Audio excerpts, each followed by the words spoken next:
This is episode 174 on the Happiness Happens podcast. Today we are chatting with Chris Plourde, and oh my goodness, this conversation is absolutely going to blow your mind. This conversation has so many beautiful nuggets of wisdom. We talk about the healing journey. We talk about transformation within as the years go on, as we get older. We talk about meditation. We talk about the power of breathwork. And we talk about how to really get yourself out of that space of lack and that space of scarcity and into that space of power and abundance. I loved this conversation with Chris. He is just so wonderful, and I learned so much, and I left this conversation feeling like 4,000 times lighter than I ever could have imagined. It was so great, and I know you're going to love it too. Let me tell you about Chris before we dive in. Chris is a coach, businessman, a father, and a husband. He works with top athletes and well-known companies, organizations, celebrities, moms, dads, and even military special ops. As a former master trainer and presenter, he created and presented content both nationally and internationally on the mental and physical aspects of training for peak performance in all areas of life. As a former chief executive with men's teams and organizations, he has mentored many men to find their authentic self and create leadership qualities which they could bring to their families, communities, and businesses. He wants to help you gain clarity, establish personal performance habits, create balance, and unleash your true potential in all areas of your life. He believes while the needs of every type of person may vary, the core concept is the same. The way you approach one thing in life is the way that you approach everything in life. Let's get into today's conversation. Welcome, Chris, to the podcast. I'm so excited to have you with us today. Oh, thanks so much for having me on. I'm excited to be here.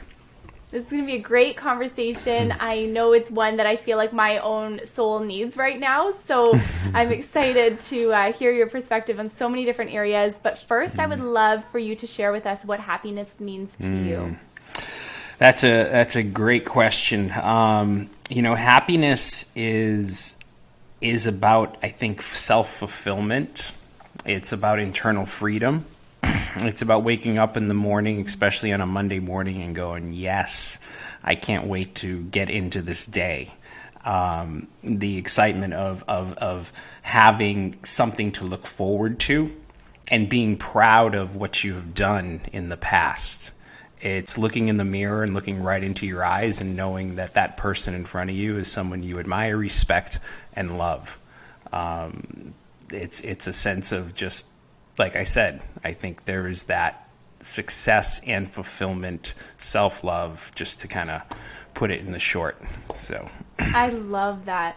What I love that you said in there, that was such a beautiful definition of happiness. And what I love that you said in there was this piece about freedom. I think that a lot of the times we don't really consider what freedom looks like for ourselves, right. Or if we do, I don't know what you think about this, but I feel like sometimes we put conditions on what freedom should look like.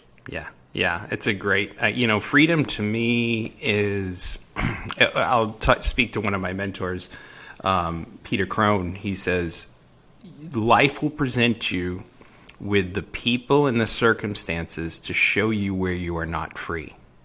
So in other words, when you get triggered, right, and you're and a circumstance keeps coming up over and over again, and you happen to be in that same relationship over and over again, and it's like, why am I feeling stuck, or why does this keep happening, and you get frustrated? Well, it's not necessarily about that person or that thing that's happening. It's about you being able to redirect it on yourself and say, can I sit with this? Can I look at this unresolved trigger, this trauma, this thing that I get to learn from, that then eventually allows me not necessarily eventually to go away completely, but eventually it starts to get softer and softer and softer, so that we start to feel, oh, I went through that, and that happened for me, right? That happened so that I could grow, so that I could be the man or woman I am today. And I think that freedom part is when we get to redirect and shift our perspective on things, and not change them, but redirect our perspective. And that's when we start to feel that internal freedom, for sure. So That's so good. I like that you said not change it, because I think there's so, like, I mean, there's all kinds of people that have all kinds of conversations similar to the one that we're having today. And sometimes what I find with all these conversations is that there's a very specific, like, way of being or way of acting and all this kind of stuff. And so the fact that you said, not having to change, but just to sort of redirect and to shift, I love that, because that to me feels like the permission that people might need to not stay stuck in where they are. Right. And that's exactly it. It's we can't change the past. There's nothing we can do to change the past. We are here. We have made it to this present moment. Accept it. Acceptance is the hardest part, right? Because I know for me, there was a point in my life where I was like, well, if I only lived on this side of town, or if we only had this amount of money, or if I had this particular parental guidance that he or she did this for me instead of that, if my circumstances were different. And I remember it causing, as a teenager, a lot of internal frustration and turmoil. And it wasn't until I got older that I realized, no, those circumstances, those people that I chose as parents were exactly what I needed in order to become the man that I am today. And so I was talking about this yesterday at a retreat I was leading, but it was exactly that. It was like, thank you, Dad, for being the man that you were, for teaching me the lessons that you taught me directly and indirectly in your imperfections, because it helped me along my path in ways that I couldn't see as a teenager or even in my 20s. It took me to get into my 30s and 40s to kind of go, yeah, this was exactly what I needed. And this is the person, so thank you. And same thing with my mom. They did the best jobs with the tools that they had. So therefore, I became now the father and husband that I am, and man, because of them. Do I make mistakes still? Absolutely. Yes. Perfectly imperfect, right? But that's the game of life. It's learning to fall and get right back up and learn from those falls. That's so important. That's so key. And with this in mind, it's just really interesting. And I was thinking about, when you were talking, how interesting it is that some of our journeys are so, I want to say dedicated, but like not in a bad way, but a good way, like so dedicated to that healing journey, you know what I mean? Or dedicated to just becoming the very best you that you can become. And, I believe, and let me know what you think, but I believe that all of our souls have a completely different purpose in being here. And some of us will heal in this lifetime and some of us may not. And some of us will learn lessons and some of us may not. And so it's interesting. It's like, of course we want everyone to be able to live out their life the way that they're supposed to or destined to while they're here. But it's interesting, like not everyone gets to have the awareness that you just shared. And so if there was someone who's like trying to dabble into that a little bit, like where do you even begin with finding the awareness of saying thank you to the imperfections? That's a good question. Where do I begin? Well, first of all, I think our souls, I agree with you 100%. Each one of our souls was put here for a specific purpose. So part of my work is unlocking that purpose of that soul. Because I think when we were born, that soul was this perfect little loving being that glowed, and it was just like, full of love, because somebody just met you and they're like, I love you so much unconditionally. You don't have to do anything and I love you. And then and that occurred 1, 2, 3 years old, 4 years old, and then we started getting conditioned by the environment around us.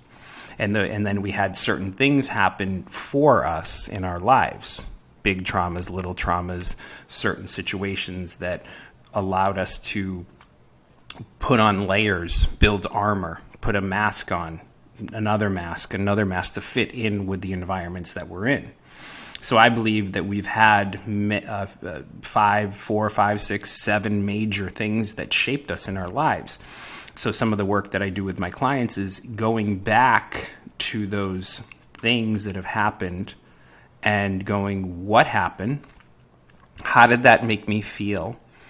what were the lessons that I learned from those things? And by the way, these things could be, a lot of the times they're things that you wouldn't wish upon anybody in your life, because they were so, they were scary, they hurt, they did some stuff to you, again, for you. But again, how did it make you feel? What lessons did you learn, right? And what were the superpowers or gifts that you unleashed because those things happened in your life? And again, that's a reframe or redirect, because a lot of us stay victimized by these situations. And victimized is where they're attached to the story of what that was.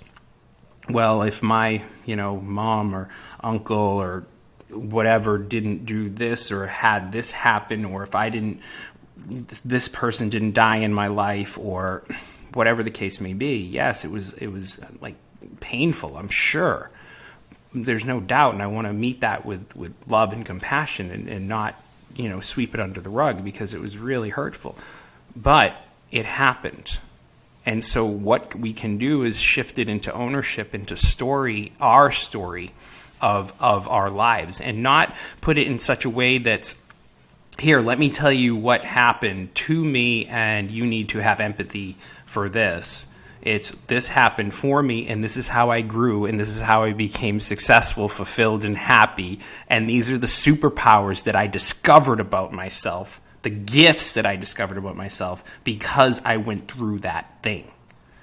And that is the redirection, the courage that we have to go into those certain feelings and emotions in order to come out the other side and level up or grow or become who we were destined to be, to unleash that soul and take off that programming, those layers, the masks, and become the truest, most authentic version of ourselves.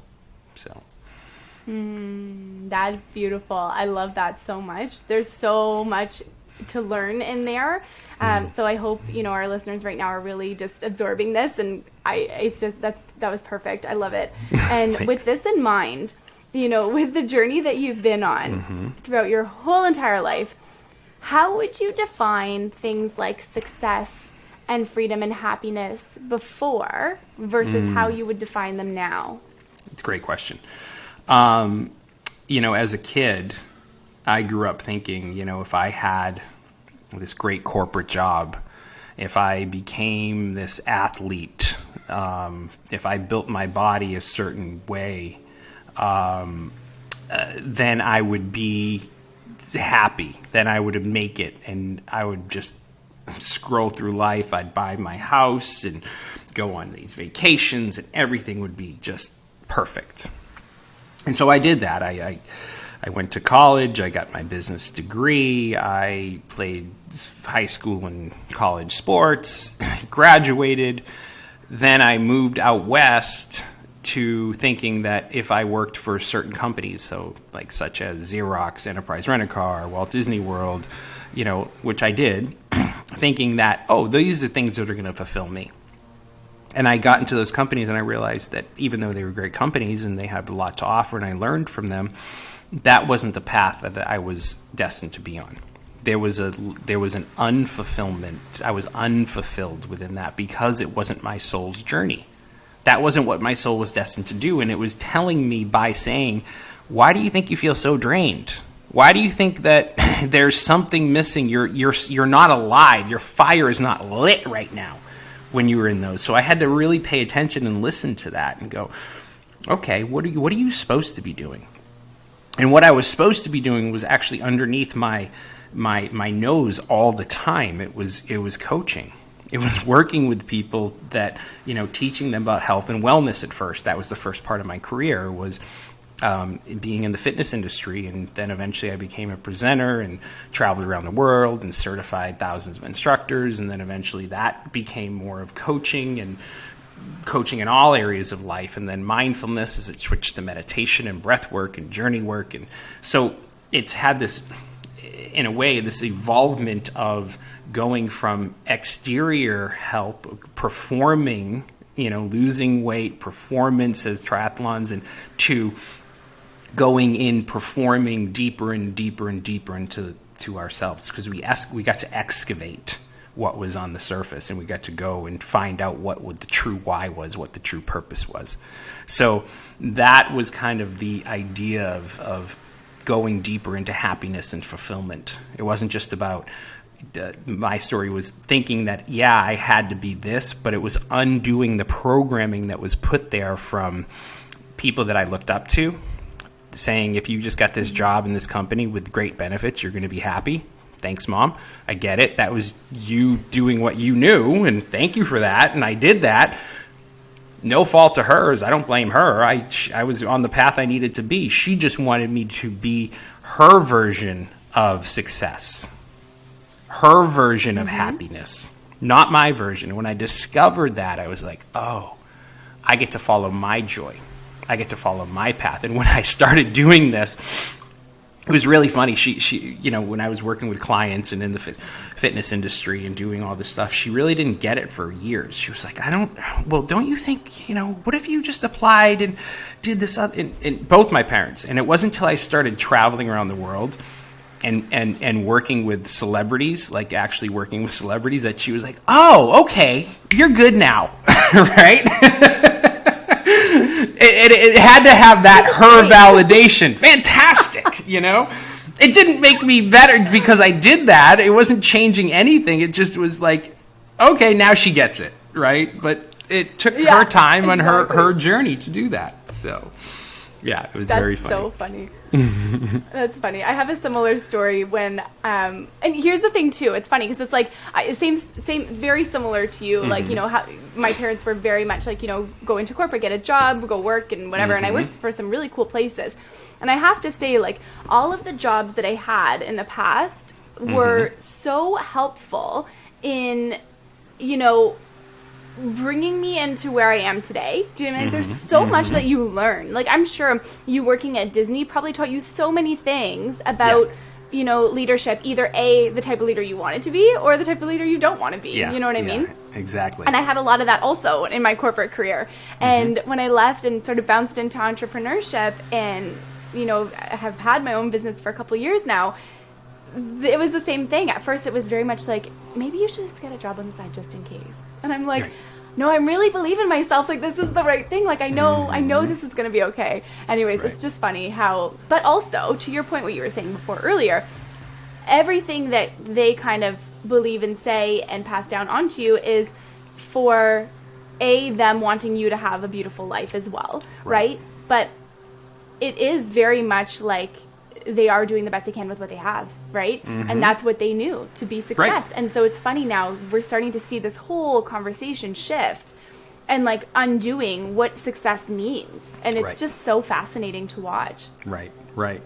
And that's the whole thing, is it's your definition of success. It's what does that mean to you? What really lights you up?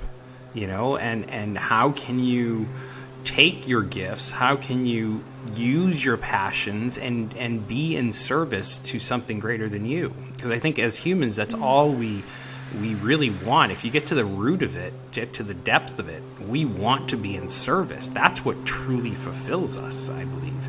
So it's just a matter of looking at that and kind of going, wow, okay, I have these gifts, this is my passion. In other words, what, old magazine stores, what do you pick up at the magazine, the first two magazines you're gravitated towards, or what can you present for 20 minutes? If somebody said, present this now, right? You're able to do that.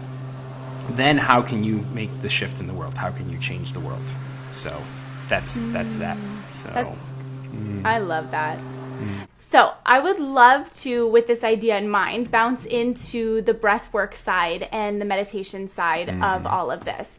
Because I think there's so much power in harnessing like your breath, but also harnessing meditation as a whole. So, I mean, give us your perspective on like maybe some of like the benefits of both and like ultimately how you found it's like transformed your life. Well, I as you know, the research out with meditation right now is just it's off the charts and what it does for us. So, basically, We're lowering our cortisol levels, which is the stress hormone. We're stabilizing our nervous systems. We're able to kind of go beneath the layers of ourself and find that quiet, calm void, that place of just ourselves. We get a chance to connect to ourselves. And I think the whole point of it for a lot of people is being able to quiet the noise that happens. And this is where I think a lot of people get distracted in just meditation, is they think that if they go into meditation and there's all these thoughts that come in, which there are, because we have 70,000 thoughts a day, that they're doing it wrong. And the fact is they're not. When you notice a thought, it actually is you strengthening that inner muscle of yours to become more focused and more clear in who you are, right? So you want to be able to observe and notice what is coming through, but being able to distance not go, that's a thought, that's not necessarily mine. I'm going to look at that and say, oh, that's just that. And every time we go back to that mat or that cushion or that place where you meditate, that's you getting a little bit stronger. The discipline to show up for yourself every day is what creates that internal freedom. And yes, you will show up and get frustrated. And yes, you will show up and sometimes be angry and not want to be there. But just like anything, you go to the gym to get fit, right? What does that take? It takes your consistency to go there, because you're not going to go once a month and all of a sudden go, oh, I lost 10 pounds and now, or I can go run a marathon now. It's showing up every day for that mental, that emotional fitness that we get to work on, right? And it's the same. I believe it's all areas of your life. It's personal relationships, it's physical, it's financial, it's spiritual, and it's professional. And if we can look at all 5 areas of our life, then we're going to be well on our way to something a lot better. Now, the other thing about breath work, so breath work, one thing I used to teach meditation in a studio in Santa Monica here in California. And then I took breath work for the first time, and I got off the mat and I was like, oh my God, I got to teach this. And the reason I said that is because I was just so light and connected to myself. There were physical things that that happened in my body that were just like, yeah, they were uncomfortable for a moment, but they released something. They stabilized, again, my nervous system. If you want to look at the science of it, what actually happens, you go from the survival state of the left brain, and if we had a CT scan above your head, you'd see the gray matter actually move to the right brain, and that's where we want to be most of the time in order to really evolve, is in that right brain where we're coming from our best self. We'll call that the sage of our self, as opposed to the judgment of our left brain, right? So breath work has been this transformational experience for so many of my clients. And, because they might have kind of almost like a psychedelic experience, some of them have. Some of them have a very physical experience. I was telling you about yesterday, one girl was like, I had all this stuff happening in my body and I feel like I was getting released. I don't know what it was, but I feel so much lighter and freer and more connected to myself right now. A lot of emotions come up and surface. So a lot of people go into a great cry or feel the feels of what's happening in their bodies. Some people will go to past experiences that they've had that they're able to see very clearly. Some people get very creative where they're able to kind of find a next point that they're running towards, a next mountain that they get to climb up. So, I mean, the stories are thousands and thousands that go on and on and on from the benefits. But the whole point is being able to commit to the breath and surrender to what is the gifts, whatever the gifts are that are going to come your way. And when we can do that, wow, it can be really, really powerful. So. That's really great. And I've done breath work a couple of times, and I think maybe I was doing the wrong kind, because I actually found it like painful. Okay. Tell me more. I don't know. I think it was more of like a Kundalini style breath work. And I think that's why I don't know why it was just difficult for me. Maybe it was more that it was difficult for me to like sit there. Maybe. That could have been the thing. I teach a holotropic version, which is kind of like 2 breaths in, 1 breath out, like And that right there, doing that for continuous 20, 25, 30, 35 minutes, depending on the length of the class, is where you really get to go beneath the layers, right? Because at first, anytime we start something, for the first few minutes, you're going to find resistance comes up. But after that, when you start to kind of let go and the body's chemistry starts to change a little bit, that's when you go, okay, let's get curious. Meditation and breath work is about connecting to the senses, the hearing, the feeling, the smelling, the visualizing, all of that comes into play. And if we can kind of understand that's what brings us to the present moment, that's when we can find these beautiful things that that will eventually start to shift us from the inside out. Because I do believe we all hold this deep well of wisdom from everything that we've been through. And you talk about your gifts and why you're here. These are just two of the things that can really help you figure that out. So that's really interesting. And so if someone wanted to learn how to even begin doing breath work, what would they do? Where would they go? Well, I think that's been my biggest thing too, is it kind of feels like a area that is so not well known yet for, I think, a lot of people. I don't know, I might just be referencing my own self, but I find it's actually kind of hard to find resources. For example, you can open YouTube and you can play any kind of meditation under the sun. And there are breathwork things on there too, but I feel like there isn't as much education around it. How do you even know what to pick? Right. Well, it's got a call to you, right, first and foremost. So it's kind of like anything. Any teacher, do they speak to your soul? Do they you can take it. Some people just like the basics, a basic meditation class. Some people like the basic, breathing, kundalini, whatever the case may be. The fact is there's 15 to 20 different breath work types of modalities you can take.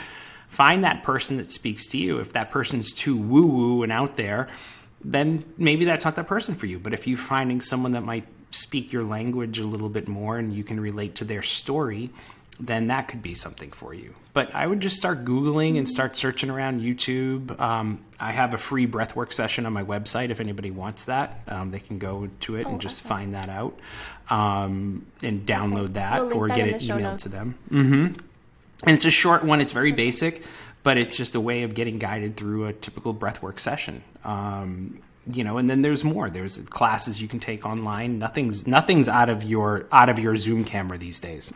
You can get anything via Zoom. So, yeah. So just simply find what speaks to you. Find what your soul. Oh yeah, I really like that person. That's what's going to make it. So. I love that. I think that actually makes a really big difference, because I feel like, when you're doing anything like reiki, meditation, breath work, any kind of healing, any type of modality, you really need to make sure that the energy that you're in is one that you want to be in. Totally. The other person's energy is really important, I find. Yes. I've had teachers in different areas where I'm like, oh, not today. Nope. Or other ones where it's like, okay, this is a safe space. This is good. Totally. And the thing is, and a lot of people haven't done this, but exactly what you just said, you're opening yourself up. You're literally Reiki, meditation, breath work, ancestral healing, whatever modality in the mindfulness you're going into, you're exposing yourself, probably to in a way that you've never exposed yourself before. Right? There's a real vulnerability there. And for you to really benefit from it, you need to be able to trust that person delivering it to you. It's an energetic thing. And so if you don't feel 100% safe with this person or trust this person that's guiding you through this exploration to yourself, then, trust that instinct.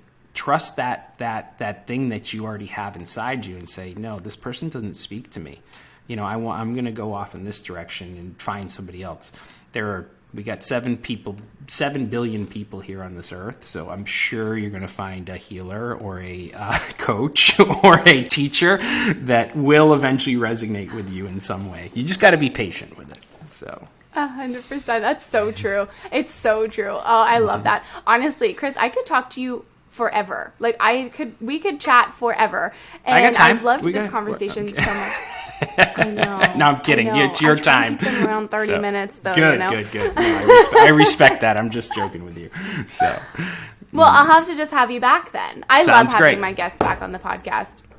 Because, there's so many other things that we can talk about. Mm-hmm. But I would love to know, this is my last question, one that I ask all my guests when they come on the podcast. I've been asking it for 3 years, and I think maybe only twice have I ever received the same answer. So I want to ask you, how can someone create a little more happiness in their day, every day, starting today? Good question. I really think it's getting into action. Right. And we all have these ideas of what we want in our life, but we can resonate. We can look at those. We can dwell on those. We can think about them. But unless we're getting into action, then we're not necessarily going to be stepping into that truth, into that modality that we want. We all heard of The Secret and the law of attraction. And there was something missing from that. And this is what John Astroff put into play. He called it the law of Goya, right? And essentially it's the law of Goya represents get off your ass, right? So if you want something and you deserve it, by the way, and that's what it's all about, make that phone call. Sign up for that course. Go talk, have coffee with that friend, call the people that fill you up, do get into action. And that's what's going to resonate to the universe. And they're going to go, oh, I hear you. Now I hear you, because you are actually moving towards it. You're taking the initiative yourself. I'm going to respond because I see you putting the effort in. So get into effort, get into action. Okay, I'm going to go on a side tangent off that. Go for it. So what I love that you said there, so much of it is just, everything you're saying is resonating so much with me. But one thing that is key that's kind of standing out is in order to be able to even take that action, like you have to have some underlying feeling of worthiness to have that specific thing that you're wanting to have, right? Because if you didn't feel worthy of having that thing, then you wouldn't take the action to go and do it, right? So I think it's a really interesting place of like taking that step, but also feeling worthy enough to do so. You actually hit upon this at the beginning when we talked about your soul, right? Your soul was born perfect. It was born from love. It was loved unconditionally, right? Go back to that place of loving yourself as though you love your kids, your loved ones, your sister, your brother, your aunts, your uncles, your mother, your father. Bring that back to yourself and say, you don't have to do anything in order to be worthy. I spent years going, well, unless I do this, then I'm not. Let's move on. I got to do this. And it was proving over and over to myself by doing really hard things in life, until I realized that I don't have to do those. I am already worthy. I was born worthy. My soul was here for a reason to do certain things. So believe that you already are, and then get into action and allow the actual physical manifestation to take place. But it's really tapping in with breath work, with meditation, with these things, and going, I'm worthy. I am already. I am worthy. I am love. I am grateful. Those are what is going to start to shift you little bits at a time until your whole life takes a complete change of trajectory from where you are right now. But it's all there for you. You just gotta believe it, connect to it, love it. Oh, you are just so great, Chris. Thank you so much for joining me on the show today. This was awesome. Thank you so much for having me. You're a light. Truly, it was a pleasure talking to you. Thank you. Before we wrap up, can you tell our listeners where they can find you? Sure thing. My website is my name, Coach Chris, just Chris Plourde is .com, chrisplourde.com, and my Instagram is @Coach Chris Plourde. So those two areas are probably the best ways. So thank you so much. Amazing. Okay. Thank you so much, Chris, and thank you so much, everyone, for listening to this episode on the Happiness Happens podcast. I'm just going to hit replay again on this one. You probably should too. You should probably share it with someone that you know needs to hear this message. Wishing you a beautiful day ahead. And remember that happiness happens when you're least expecting it.